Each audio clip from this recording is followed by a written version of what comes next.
बीच गौरी और कालू ने अपना होटल बनाया हुआ था।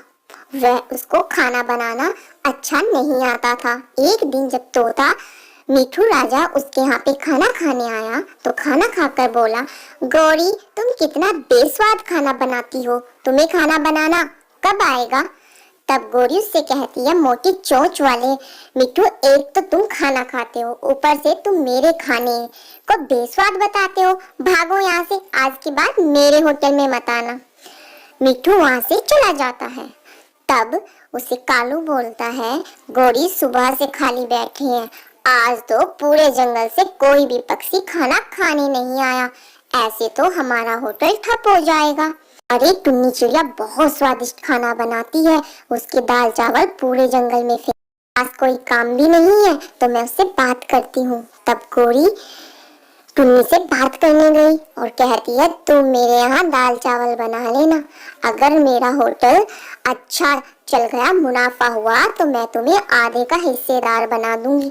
टुन्नी के पास उस दौरान कोई काम नहीं था तो वो गौरी की बात मान जाती है और वो उसके होटल में जाकर खाना बनाने को तैयार हो जाती है। चिड़िया गौरी के होटल चली जाती है और जाकर वहाँ पर स्वादिष्ट दाल चावल तैयार कर देती है और फिर गौरी से कहती है, गौरी बहन देखो मैंने दाल चावल को तैयार कर दिया, अब जो भी पंछी खाएगा वो अपने पंख चाटता रह जाएगा और पूरे जंगल में तुम्हारे ही होटल में खाना खाने आएंगे, हुआ तो मैं तुम्हें आधे का साझेदार बना लूंगी। तभी वहाँ चाचा छमछम खाना खाने आते हैं, कहते हैं, गौरी आज तो बड़ी खुशबू आ रही है, चलो मेरे लिए एक दाल चावल की प्लेट लगा दो।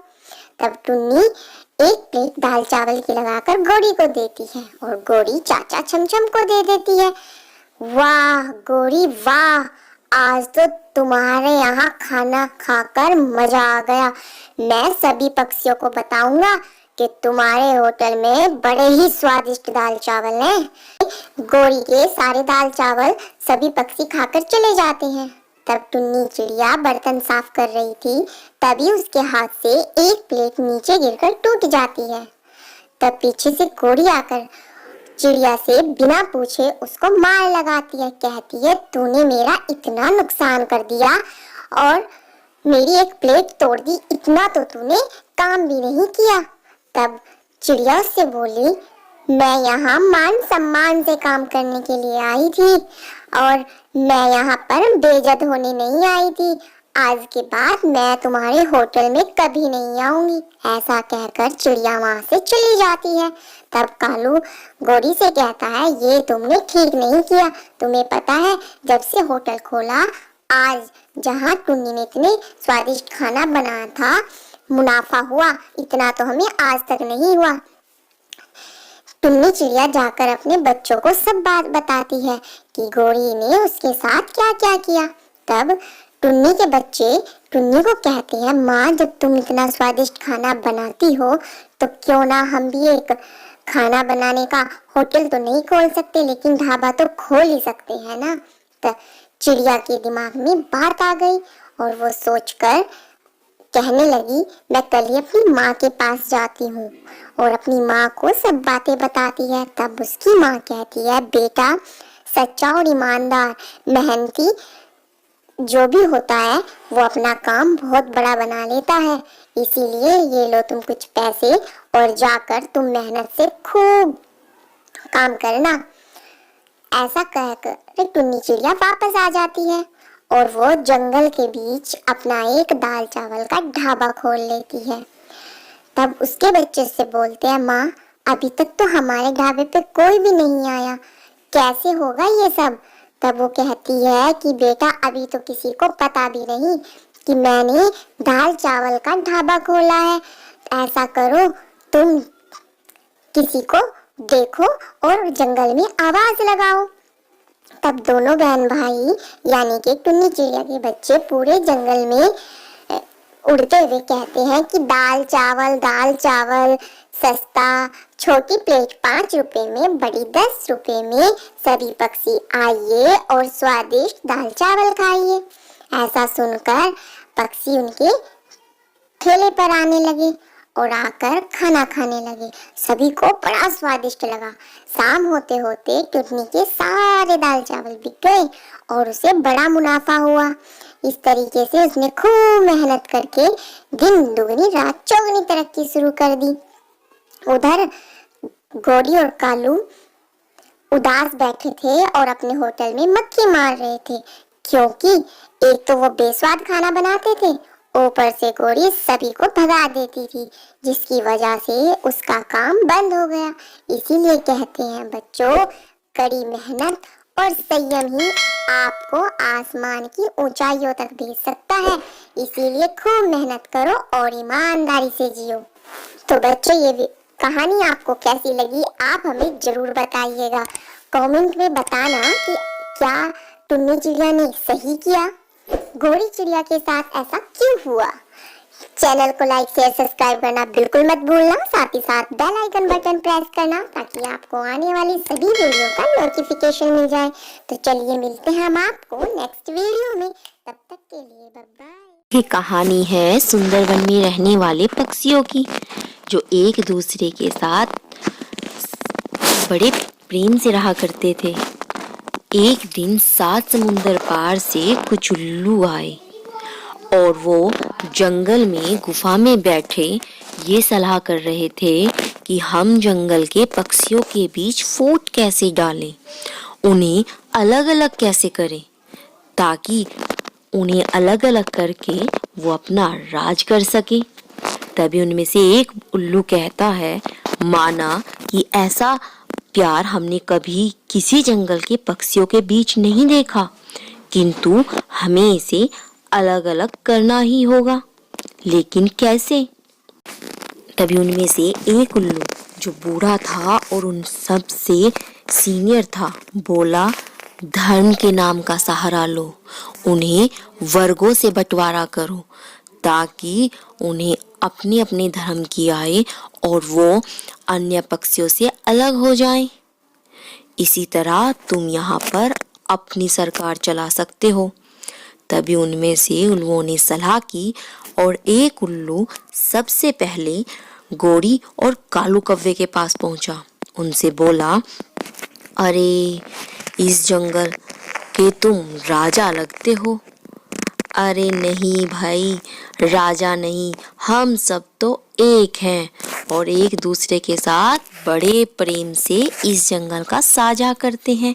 हम में से कोई राजा नहीं है, लेकिन हाँ, कुछ समय पहले ये पूरा एरिया बोलती है, उल्लू जी, जैसे हमारा इस जंगल पे अधिकार है, वैसा ही अन्य पक्षियों का, हम एक साथ रहते हैं।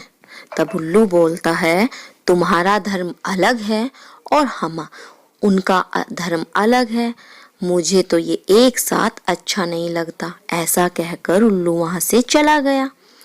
तभी गौरी कौवे से कहती है, बात तो उल्लू सही बोल कर गया है, हम अलग अलग धर्म के हैं तो एक साथ कैसे जी रहे हैं। तभी उल्लू मीठू और कबूतर के पास पहुंचा। उन्हें भी धर्म के नाम पर अलग करने की सलाह दी। तब कबूतर कहता है, नहीं नहीं भाई, हम सभी पक्षी तो एक दूसरे के साथ बड़े प्रेम से रहते हैं। तब उल्लू बोला, अरे भाई, तुम्हारा और उनका धर्म तो अलग अलग है, फिर तुम एक साथ कैसे रहते हो। ऐसा तो ठीक नहीं है और जंगल का अच्छा एरिया भी तुम्हारे कब्जे में है। उल्लू वहां से चला गया। तभी रात को सब अपने घरों में बैठकर सलाह कर रहे थे। मीठू और उसकी पत्नी कबूतर और लूसी कबूतरी एक साथ बैठे बंटवारे की बात पर सलाह कर रहे थे कि क्या हमें अलग होना चाहिए। तभी मीठू कहता है, अरे हाँ भाई, वैसे भी मीठे फलों के जो पेड़ हैं वो मेरे घर के पास हैं, तो हमें बंटवारा कर ही लेना चाहिए। तब कबूतर कहता है, नहीं भाई, ये बात सही नहीं है। लेकिन लूसी कबूतरी कहती है, नहीं नहीं, बंटवारा तो अब होकर रहेगा, हम अलग अलग होकर रहेंगे। तभी उल्लू गुफा में बैठे ये बात कर रहे थे, कार्य कहाँ तक चला। तब उल्लू कहते हैं कि पक्षियों के समझ में कुछ बात आ गई है, देखते हैं अब होता क्या है।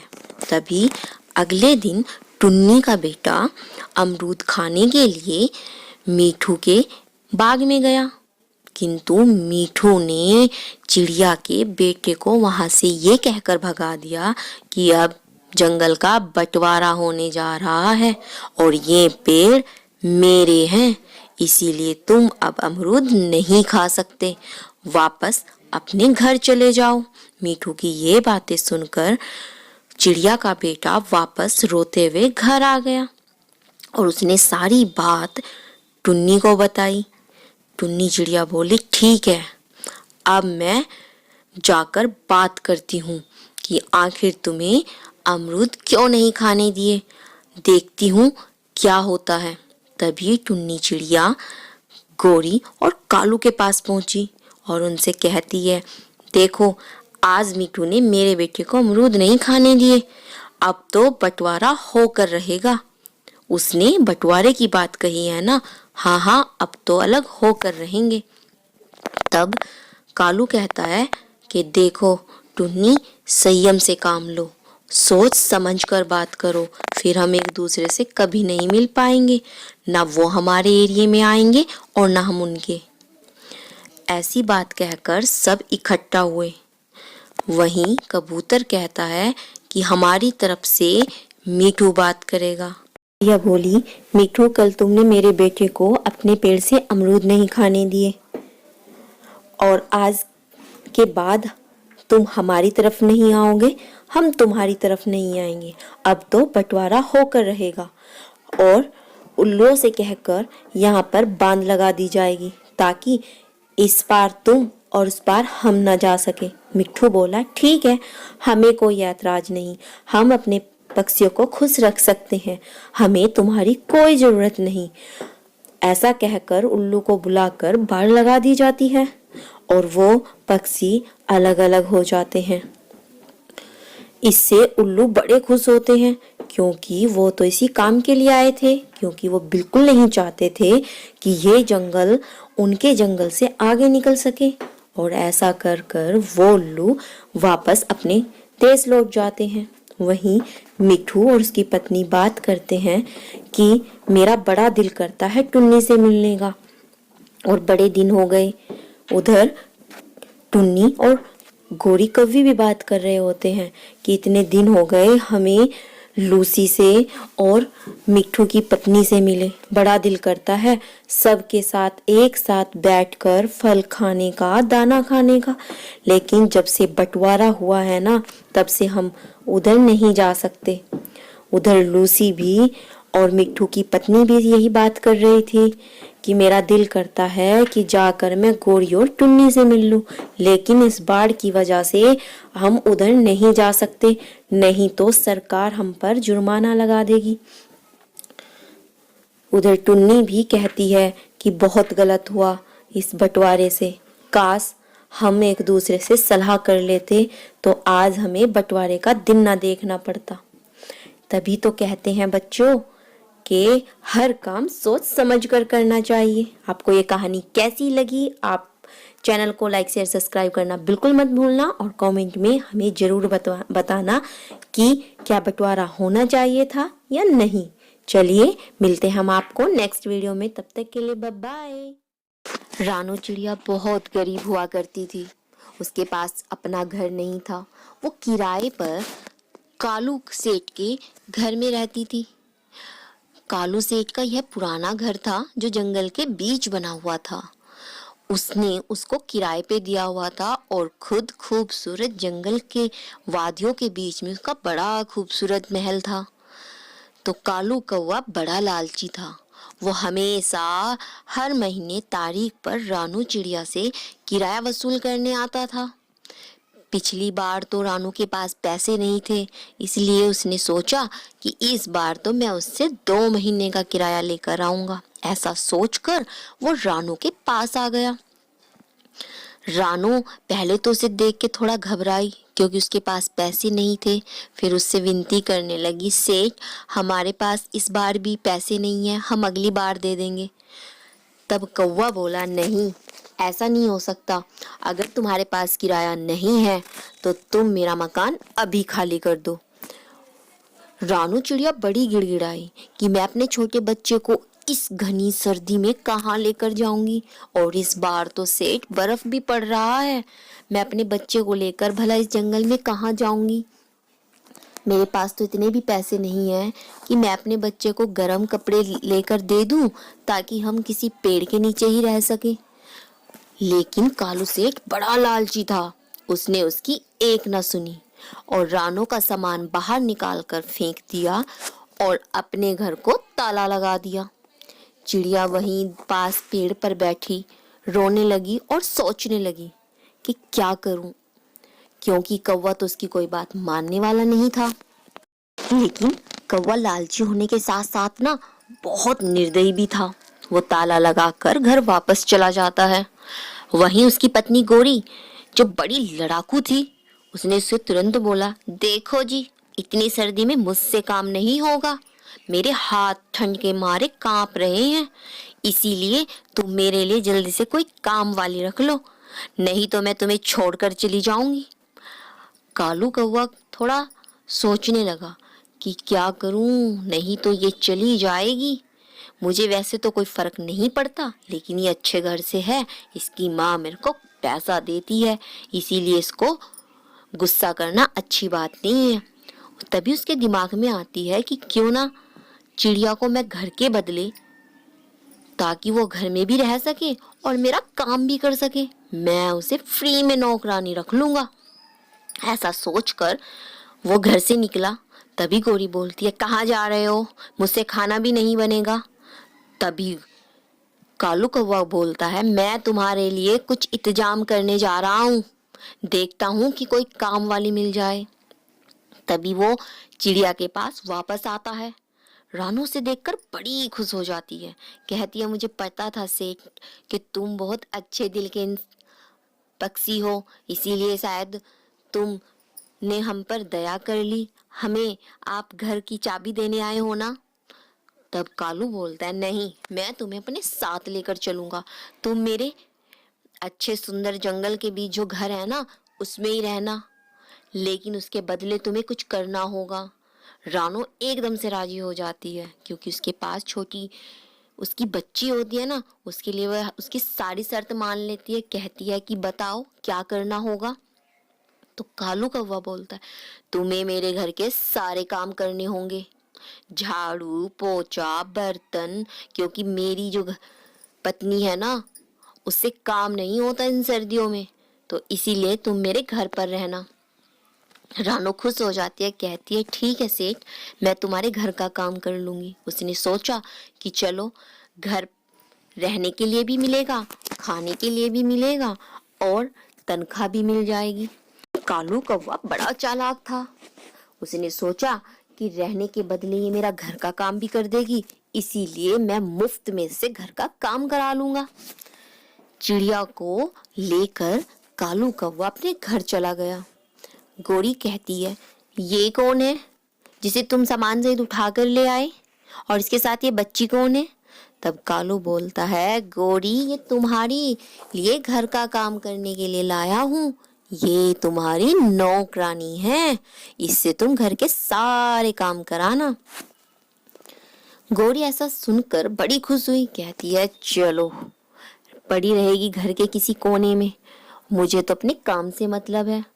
फिर उसके दिमाग में आया, घर में नहीं, मैं हमारे घर से बाहर इसका अपना एक नया घोंसला बनवा देती हूँ। और उसका घोंसला उसने खुला बना दिया, जिससे उसकी बच्ची और वो सर्दी से न बच पाई। रानू घर के सारे काम करती और उसकी बच्ची उसका हाथ बटाती। एक दिन रात को बहुत तेज बर्फ पड़ने लगी, उसके पंख कांपने लगे। बच्ची भी ठंड के मारे बड़ी परेशान हो गई। उसने कालू कौवे का दरवाजा खटखटाया।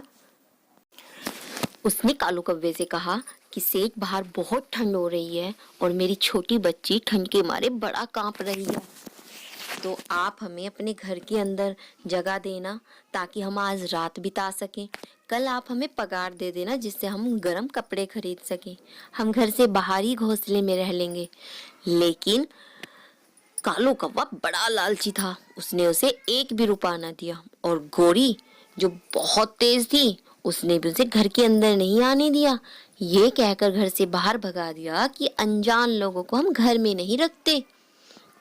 तभी रानू ने फैसला किया कि हम इनका घर छोड़कर चले जाएंगे।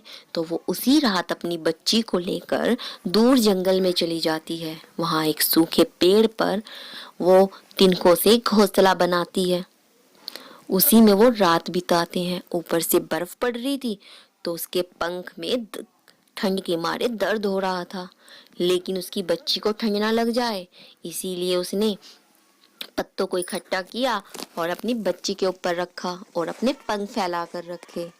सर्दी से उसने अपनी बच्ची को तो बचा लिया, लेकिन खुद पूरी रात वो दर्द में ऐसे ही कर रहती रही, क्योंकि ठंड के मारे उसके पंख बहुत दर्द करने लगे थे। फिर उसने सोचा कि क्या करूं, हम इतने गरीब हैं, कहीं इस सर्दी में हमारे प्राण ना निकल जाएं।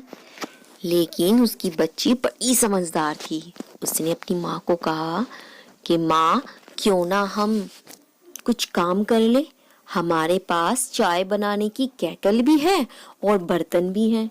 हमारे पास कुछ अच्छा सामान है जिससे हम चाय बनाकर पक्षियों को बेचें, ताकि हमारे पास पैसे भी आए और हम अपने लिए घर बना सके। उसकी युक्ति तो बहुत अच्छी थी, लेकिन रानो बोली कि बात तो तुम सही कह रहे हो, पर एक बात तो बताओ बेटा, चाय के लिए तो हमें चीनी और चाय पत्ती दोनों चाहिएगी ना, वो हमारे पास नहीं है।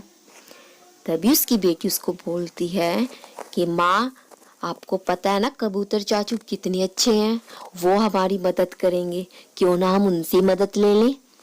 तभी रानो चिड़िया ऐसा सोचकर कबूतर के पास गई और कबूतर से कहने लगी कि कबूतर भाई, मैं ना चाय बनाने का काम शुरू करना चाहती हूँ, क्या आप हमारी मदद करेंगे?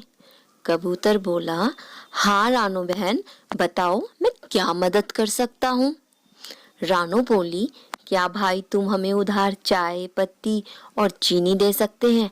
हम आपके पैसे वापस कर देंगे जब हम इन चीजों से पैसे कमा लेंगे।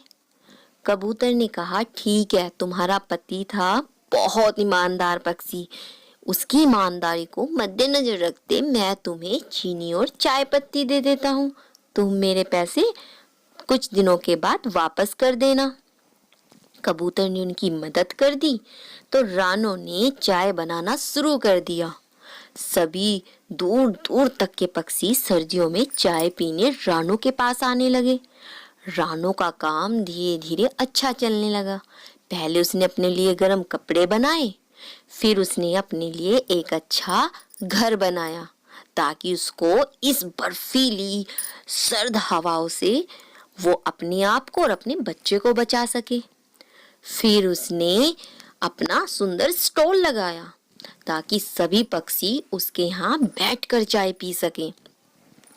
एक दिन जब वो अपनी बच्ची के साथ घर में सो रही थी, तभी उसकी बच्ची उसको बोलती है, माँ, हम क्यों ना चाय के साथ पकोड़े बनाना शुरू कर दें ताकि हमारा व्यापार बहुत दूर दूर जंगल में फैल जाए और अच्छा पैसा कमा कर माँ हम ना कबूतर चाचू की तरह सब गरीब पक्षियों की मदद करें।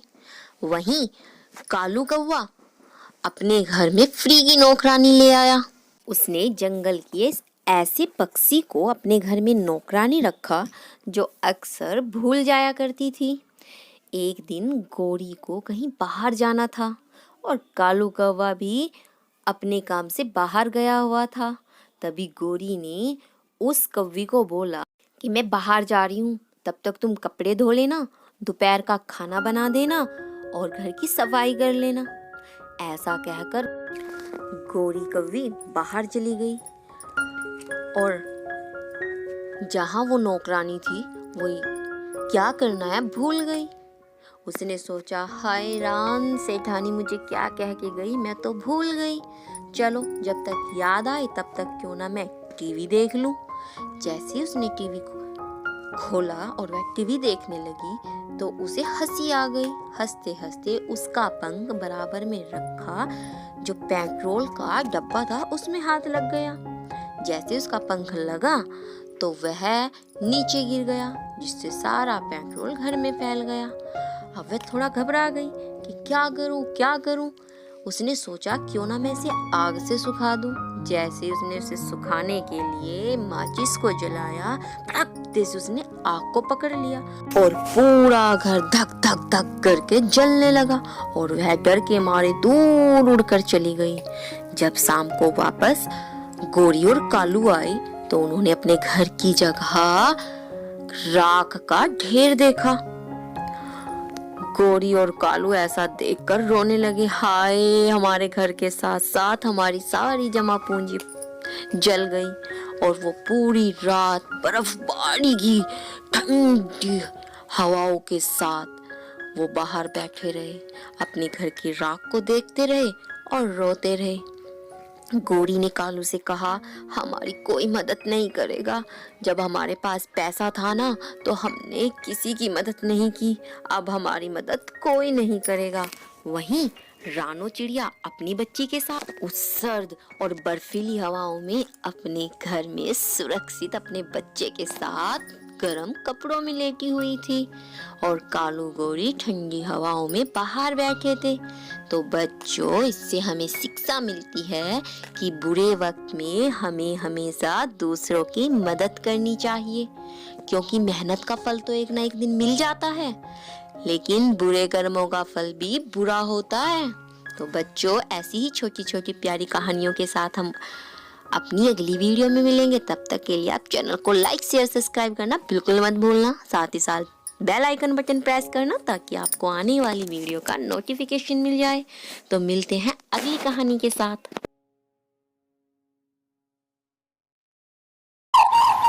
बारिश का पानी पेड़ों के पत्तों से टपक रहा था। बरसात के कारण सभी पेड़ पौधे बहुत खुश थे। ऐसे मौसम में कालू कौवे और गोरी कौवी का चाय का ठेला तो कुछ ज्यादा ही चलने लगा था, क्योंकि बारिश के मौसम में सभी पक्षी चाय बहुत शौक से पीते थे।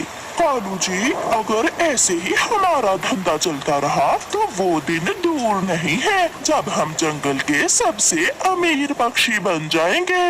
इतना खुश होने की जरूरत नहीं है, महंगाई भी बढ़ रही है। अभी आज ही चील ने दूध के दाम 5 रुपए और बढ़ा दिए हैं। एक तो ये चील कभी मेरे अरमान पूरे नहीं होने देगी। जब भी मैं बचत करती हूँ तो वो दूध के दाम बढ़ा देती है। चलो खैर, मैं भी आज दूध में पानी कुछ ज्यादा डाल देती हूँ। अगर ऐसे दूध में पानी बढ़ाती जाओगी तो कोई हमारी चाय पीने भी नहीं आएगा। तो क्या मैं खालिस दूध पत्ती पिलाऊं पक्षियों को? चिड़िया, दरवाजा खोलो, जल्दी करो। मिठू तोता चिड़िया के घर के दरवाजे पर दस्तक देता है। मिठू, क्या हुआ? इतनी भी क्या जल्दी है? चिड़िया बहन, ऐसे बारिश के मौसम में मेरा चाय पीने को बहुत मन कर रहा है। चलो हम कौवे की दुकान से चाय पी कर आते हैं। अच्छा ही हुआ मिठू जो तुम आ गए। चाय पीने को तो मेरा भी बहुत मन कर रहा था। चलो साथ चलते हैं। फिर चिड़िया और मिठू तोता कालू कौवे की दुकान से चाय पीने चले जाते हैं। ये लो मिठू और चिड़िया, गरम गरम चाय। गोरी, मेरी चाय में पत्ती ज्यादा डाल देना, थोड़ी कड़क बनाना चाय। पीकर तो देखो, बहुत तेज और स्वादिष्ट है चाय। फिर चिड़िया और मिठू चाय पीना शुरू करते हैं। गोरी, अब तुम्हारी चाय में वो पहले वाला स्वाद नहीं रहा। हाँ गोरी बहन, ऐसा लग रहा है जैसे चाय में दूध तो तुम डालना ही भूल गई हो। बहुत महंगा हो गया है दूध। तुम शुक्र करो ऐसे बारिश के मौसम में तुम्हें चाय मिल रही है। फिर शाम को कालू कौवा चील के फार्म से जब दूध लेने जाता है तो चील कौवे से कहती है, कौवे सुन लो, आज से दूध 20 रुपए किलो में मिलेगा। ऐसे बारिश के मौसम में मेरी गाय ने दूध देना बहुत कम कर दिया है। कुछ तो खौफ करो चील दी, अभी कल ही तो तुमने दूध के दाम बढ़ाए थे। लेना है तो लो, नहीं तो मेरे पास और ग्राहक बहुत है। अच्छा अच्छा दे दो। हाय मैं मर गई, ये क्या कहा तुमने? आज फिर झील ने दूध के दाम बढ़ा दिए हैं। इसका मतलब आज मुझे 1 लीटर दूध में 2 लीटर पानी मिलाना होगा। ऐसा कहते हुए गोरी कौवी दूध में 2 लीटर पानी मिला देती है। फिर दूसरे दिन जब कबूतर कौवे से चाय पीने आता है तो कौवे की बेस्वाद चाय पीकर वो उनसे कहता है, तुम दोनों पक्षियों को लूट रहे हो, तुम चाय में दूध की जगह पानी मिला रहे हो। ओए गंदी आंखों वाले कबूतर, चल भाग यहाँ से, मेरा आया। मैं बताऊंगा, मैं सब पक्षियों को बताऊंगा कि अब तुम्हारी चाय बिल्कुल फजूल की चाय है, कोई ना पिए तुम्हारी चाय। कबूतर का ऐसा कहना था कि कालू कौवे को गुस्सा आ जाता है और वो कबूतर की पिटाई शुरू कर देता है। वो कबूतर के 2-4 लगा देता है। तुमने मुझे मारा, मैं देख लूंगा तुम्हें। ऐसे कहते हुए कबूतर वहाँ से चला जाता है। घर जाकर कबूतर अपनी माँ की चाय बनाने वाली केतली साफ करता है। अब मैं बेचूंगा चाय और वो भी पक्षियों को घर घर जाकर। मैं देखता हूँ अब ये काले कौवे कैसे पक्षियों को बेसवाद चाय बेचते हैं। फिर कबूतर सीधा पहाड़ों की तरफ जाता है और वहाँ उसे चाय के पौधे आसानी से मिल जाते हैं। यही है चाय के पौधे, यही है। मैं यहाँ से कुछ पत्ते तोड़ लेता हूँ। कबूतर चाय के पौधों से कुछ चाय के पत्ते तोड़ लेता है और घर वापस होता है। घर जाकर वो केतली चूल्हे पर चढ़ाता है और चाय बनाकर बेचने के लिए घर से निकलता है। कई दिन हो गए, बरसात हो रही है, मैंने तो एक बार भी चाय नहीं पी। मैं भी आज कौवों की दुकान से चाय पी कर आती हूँ। ऐसा सोचते हुए बुलबुल अपने घर से निकलती है। कालू जी, सुबह से कोई ग्राहक नहीं आया। लगता है उस गंदी आंखों वाले कबूतर के बच्चे ने सबको बता दिया है कि अब हमारी चाय पहले जैसी नहीं रही। देखो देखो, वो सामने बुलबुल आ रही है। बुलबुल भी पहुंच जाती है। गोरी बहन, मैं बरसात में पहली बार आपसे चाय पीने आई हूँ, एक अच्छी सी चाय तो बना दे। कालू, इस मोटो की चाय में तो मैं दूध का एक कतरा ही डालूंगी। ऐसा कहते हुए गोरी बुलबुल को चाय दे देती है। बुलबुल जैसे ही चाय पीती है तो वो थूक देती है।